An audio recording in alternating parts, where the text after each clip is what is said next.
Un pays longtemps figé bascule soudain, et deux chiffres contradictoires viennent se percuter comme une alerte silencieuse mais brutale. En 3 ans seulement, la courbe lente d'hier se transforme en accélération visible, renversant 30 années d'immobilisme que même les observateurs prudents n'osaient plus questionner.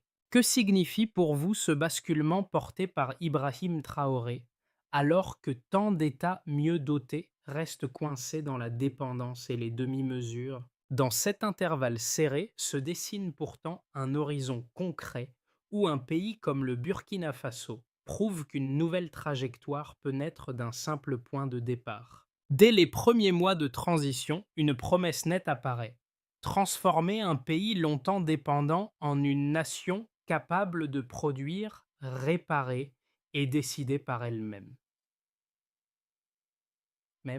Le bénéfice essentiel peut se résumer en 12 mots: redonner au Burkina Faso une autonomie mesurable, durable et transmissible dans le temps. Cette ambition devient concrète parce qu'elle repose sur 5 chantiers vitaux: nourrir, éclairer, soigner, loger, financer, qui déterminent non seulement la trajectoire économique, mais aussi la cohésion sociale des prochaines années.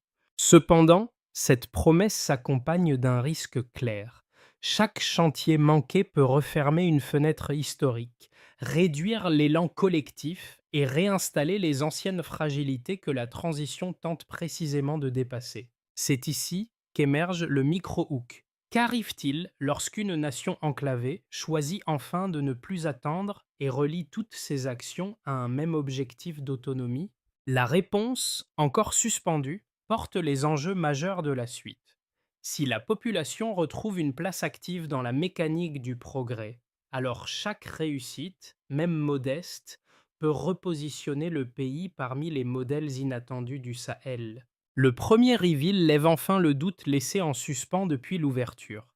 La dynamique observée ne naît pas du hasard politique, mais d'une mécanique volontaire qu'Ibrahim Traoré a fait converger autour de 5 besoins vitaux. Un chiffre frappe immédiatement: plus de 300 000 habitants voient déjà leur quotidien basculer grâce à l'électricité, à l'eau et aux infrastructures locales. Ce point de bascule éclaire la logique interne du modèle, révélant une structure qui n'existait pas auparavant. Le Burkina Faso sortait d'une longue période où chaque secteur, agriculture, énergie, santé, logement, finances, reposait presque entièrement sur des apports extérieurs. Les chaînes d'approvisionnement restaient fragiles, les marges de décision étroites, et la moindre rupture dans l'aide pouvait paralyser une région entière. Truc et cette vulnérabilité explique pourquoi l'idée d'autonomie, longtemps perçue comme un vœu pieux, a soudain pris la forme d'un impératif concret. Soda, la stratégie change d'échelle: reprendre les leviers essentiels, relier les chantiers entre eux et produire localement ce qui était auparavant importé. La Red Gold Factory devient alors la première pièce visible de cette chaîne nouvellement articulée. Elle transforme des tomates autrefois abandonnées au bord des routes, donnant valeur et cohérence à des récoltes jusqu'ici perdues. L'usine appelle la route appelle l'énergie alimente l'hôpital, et l'eau issue du barrage Ziga 2 stabilise l'ensemble. Kunluk, rien n'est improvisé. Chaque maillon est construit pour renforcer le précédent, créant un système où la souveraineté cesse d'être une proclamation pour devenir une séquence mesurable. Dans les premiers villages touchés par la transition, les effets concrets n'apparaissent pas dans les bilans officiels, mais dans les gestes ordinaires de ceux qui travaillent, enseignent ou produisent au quotidien. Deux trajectoires discrètes mais révélatrices servent ici de fil conducteur pour comprendre comment une politique devient une pratique vécue. Le premier microcas vient de Kouougou. Mariam, ouvrière de la Red Gold Factory, décrit la transition comme un renversement silencieux. Autrefois, ses tomates pourrissaient faute d'acheteurs. Aujourd'hui, Chaque lot estampillé Made in Burkina Faso représente pour elle une victoire simple mais décisive. Son revenu se stabilise, son travail gagne en reconnaissance et surtout, elle voit pour la première fois la valeur de son propre effort se matérialiser. Cette expérience, minuscule en apparence, révèle pourtant un phénomène plus large. Lorsqu'une infrastructure fonctionne, elle transforme non seulement l'usage, mais aussi la confiance collective. Le second microcas surgit dans un village électrifié par le projet Yellen. Un instituteur y raconte comment les coureurs du soir, abandonnés pendant des années, renaissent dès que la lumière solaire devient stable.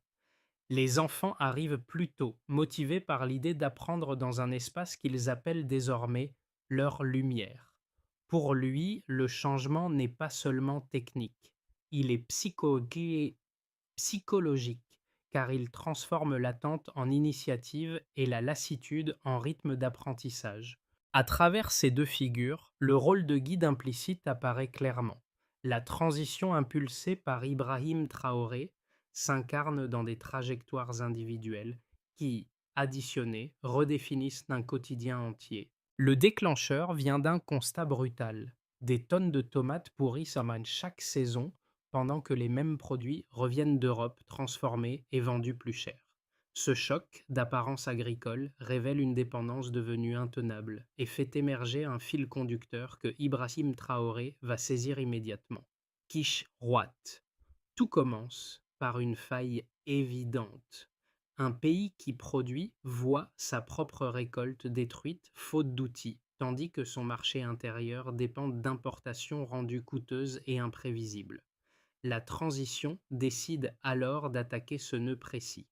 L'objectif est simple: empêcher la destruction systématique des récoltes et ramener la valeur au sein du territoire. 8 millions de dollars sont mobilisés. La Red Gold Factory est installée. L'appareil industriel se déploie rapidement. Les coopératives s'organisent autour de calendriers resserrés.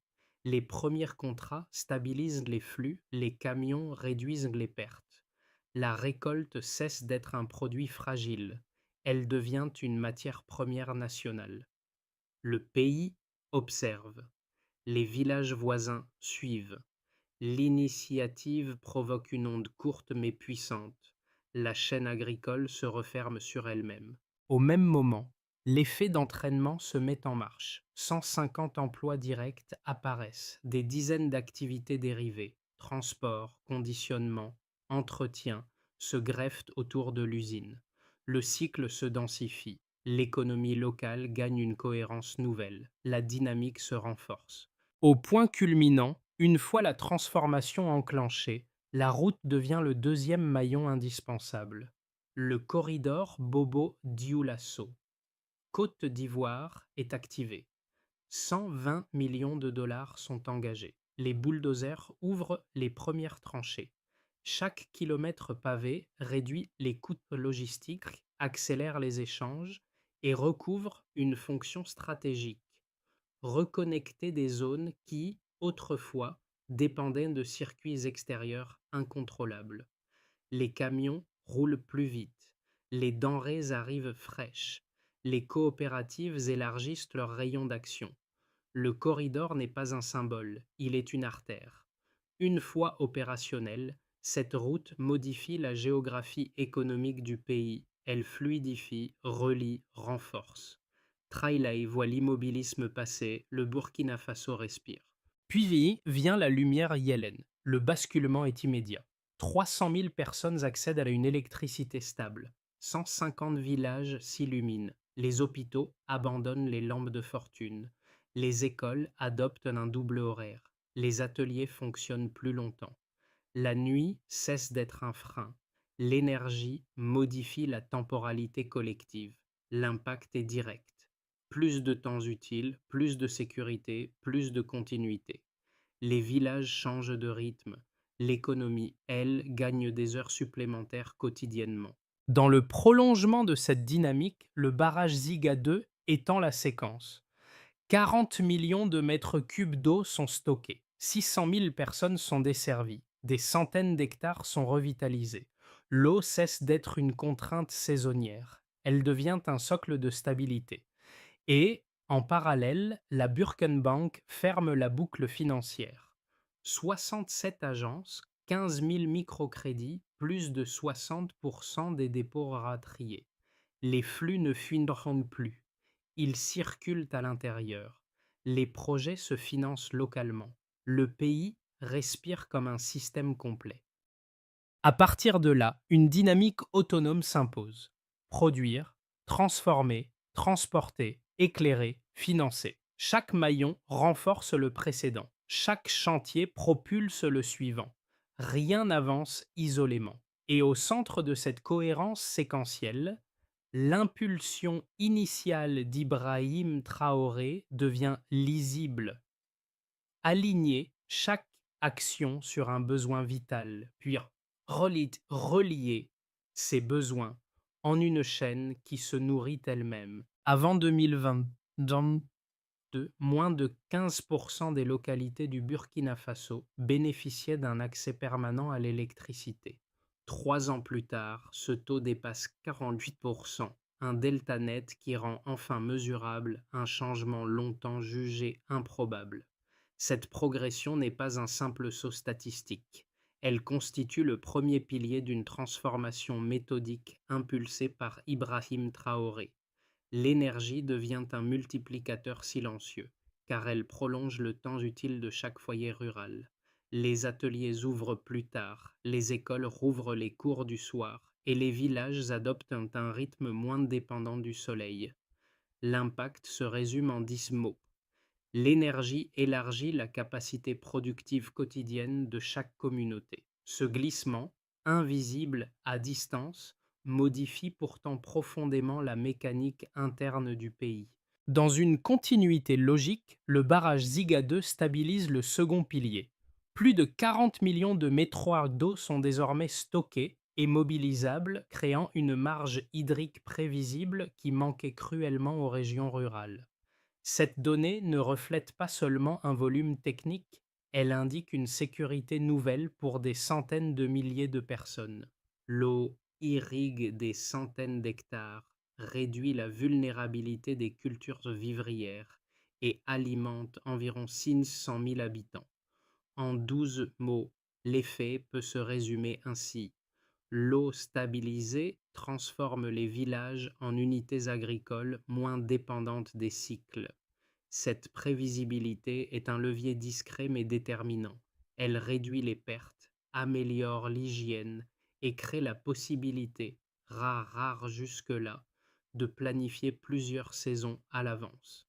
Le pays gagne un socle, un rythme, une marge de stabilité que les ruptures d'aide extérieure fragilisaient depuis des décennies.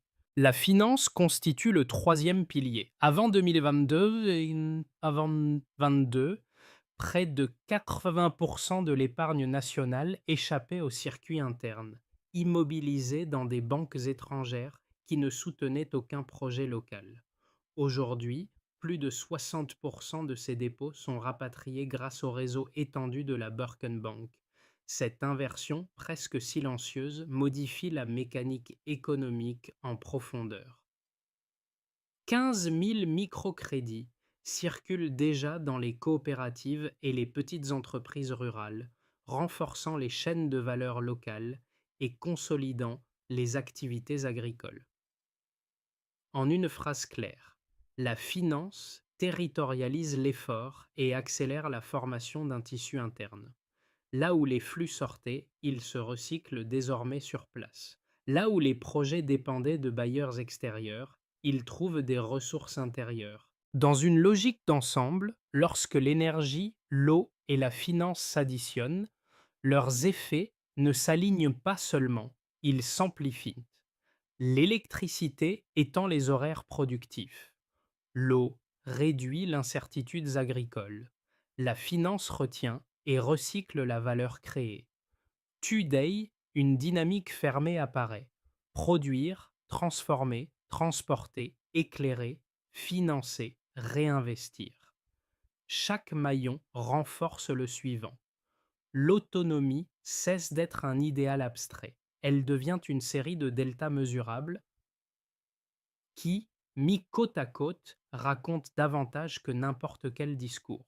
Et c'est précisément cette lecture factuelle, constamment mise en avant par Ibrahim Traoré, qui clôt le Curiosity Loop ouverte en P5 et prépare la confrontation des arguments à venir. Deux objections majeures reviennent régulièrement lorsque l'on analyse la trajectoire engagée par le Burkina Faso. La première soutient qu'aucune nation enclavée, dépourvue de ressources stratégiques, ne peut réduire significativement sa dépendance extérieure sans sacrifier sa croissance interne. Selon cette perspective, les circuits d'importation, coûteux mais réguliers, auraient longtemps servi de colonne vertébrale économique, stabilisant les prix et garantissant l'approvisionnement. Renoncer à ces flux reviendrait, pour certains observateurs, à fragiliser l'ensemble du système productif, provoquant ralentissement, pertes et tensions logistiques.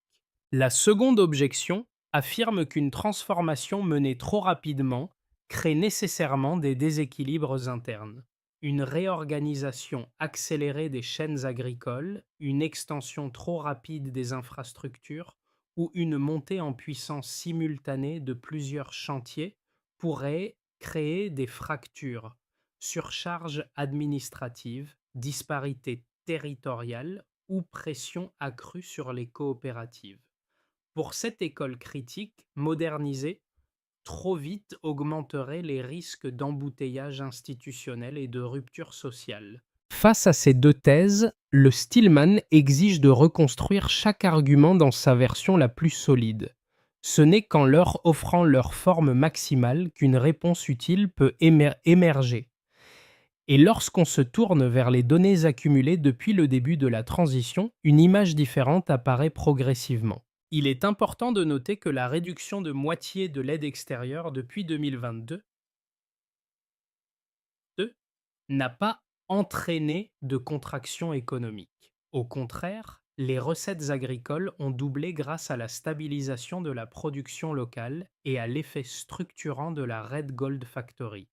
La valeur créée reste désormais dans le pays au lieu de fuir via des importations devenues moins centrales. Cette dynamique contredit directement la première objection. Au même moment, la crainte de déséquilibre territorial ne résiste pas davantage aux indicateurs visibles.